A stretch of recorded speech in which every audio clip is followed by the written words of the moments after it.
ที่ว่าเป็นมือที่สองเนาะเมื่อวานนี้จะว่าเป็นมือหากาเกียมเนาะวันนี้เป็นมือวันที่21คือว่าเป็นมือสมโภช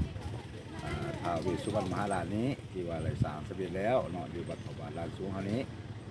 ว่าสาตอนค่ำแล้วมีการสมโภชเนาะคือเป็นวันที่22เป็นว่าเป็นมือบวช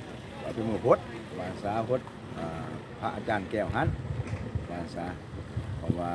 เพิ่นจะเลยเดือนสั้นแล้ววาสาบวชมาลงแล้วสิเลยพจน์ผลิตพระอาจารย์แก้วแล้วก็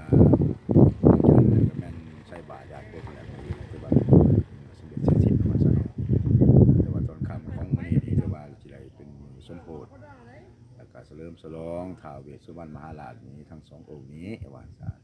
ที่ว่าทางเจ้าพระเจ้าสุธาเป็นเฮ็ดการกาเกี่ยมมาแต่วันนี้พูดว่าหมอบ้านนี้ก็ส